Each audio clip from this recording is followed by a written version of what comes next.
well, we didn't meet till basically we were both about 30, and you were 30, I'm a little older.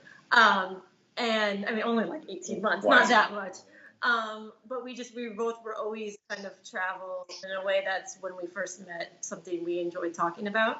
Living in the East Coast, US, Asia so far. So we kind of wanted to put more exposure in Asia on our to-do list. Seeing someone that was very much the same level of interest in it, we hit it off for that reason. About 8 weeks in, we went to Costa Rica together. Yeah, that's right. We've been dating 6 weeks. 6 weeks, and when I floated the idea of taking a foreign trip together, and I think you were just calling my bluff. You're like, there's no way he's serious about this. You're like, yeah, I'll go. Well, I had vacation time at work to burn, so I was like, okay, if he wants to go to Costa Rica, let's go. And we had a good time. This is our living room, common area. One of my absolute favorite features of this apartment is the view of the Saigon River. And you can see some of the big villas of our neighborhood and watch the container ships come up and down the river. And it's surprisingly peaceful to sit here and just watch the big ships do their delivery. One thing that was a big concern for us about this apartment, though, is that it's on the 10th floor, and we have 2 very active climbing toddlers. So our landlord agreed to do childproofing before we moved in.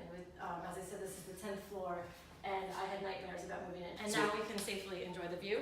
So we'll see the kitchen. There's a dry kitchen and a wet kitchen with a barrier. Never seen this before, like it. This is for the light prep area. This is for the heavier cooking. You have a barrier. This is our oldest daughter's bedroom. Again, she has amazing views. Second bedroom, again for our child, or this one for our youngest child. They're in cribs. All they have is cribs and toys. So this will be more than enough for them, an area to play and good nap times, hopefully. Here's our 2 little kids that we are keeping busy with the iPad so we can get this filmed. Can you guys say hi? Hi. Ida, say hi. Ida, say hi. No. Francis can say taxi. Taxi. Cheese. Cheese. Okay, this is our walk-in closet area, as well as an ensuite bathroom, which was a big plus for us. 6 years of marriage, we've always had a very small hall bathroom, so we finally have our own with 2 sinks. This position, I think, provided a better career trajectory. The other job, it was a lot of fun, but I think this was probably the wiser choice. One thing that was interesting, though, when we came to Hong Kong, the first trips we took together was to Ho Chi Minh City, and I think we both really liked it. And we actually went back. We had written kind of like some life goals about 3.5 years ago, and neither of us even remembered we had written as an aspirational goal, move to Ho Chi Minh City. And when we were moving, we were packing up our silverware, and we found it in that drawer. I don't know why. And we found it, and we said, it kind of just made us both chuckle because we didn't really even remember we had actually put that down on paper. So even though it was a job pushing us, it was kind of always been a goal or something that interested us. It's got an energy. I think it's got a lot of buzz to it. There's like good restaurants popping up. The people are very friendly.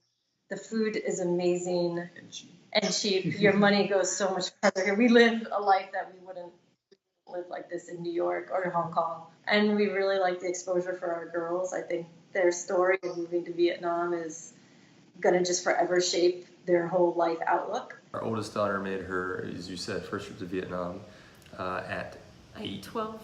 Was it 8 weeks? I think it was 8 weeks. It was 8 weeks. It was really early. She didn't have her vaccines yet. Yikes. Us moving to Ho Chi Minh meant I would probably be out of work for a few more years. I'd be a stay-at-home mom versus returning to the workforce sooner. And I think being away from our extended family was also a hard decision for us versus moving closer to the US. But in the end, the opportunity to give our girls an international experience just outweighed all of the other concerns. I think for me, I definitely wanted some type of kids play area. We're both really cheap. Yeah, we're both really frugal, excessively frugal. He wanted more. We live in District 2, which is more the suburban, or not suburban, but it's more where the schools are. One is the hip, more like it's where you go out. And you wanted a lot more. And if we lived in District 1, you could have maybe even walked to work. And I think you were a little bit more to District 1 and the kids can commute to school, where I said, no, let's live in District 2 and you commute to work. It sounds so horrible. Like they're 18 months, they can walk. No, but I think it was... I walked to school when I was 18 months. Saw the I definitely wanted. You wanted a cool loft. Yeah, I wanted to be someplace with a tremendous green space. I could go for runs and like there's not really a pedestrian trail here or a green trail.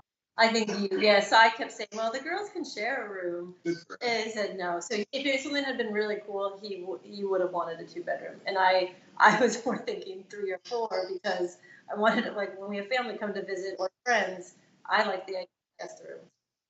Which is excessive, but I would have wanted a 4-bedroom.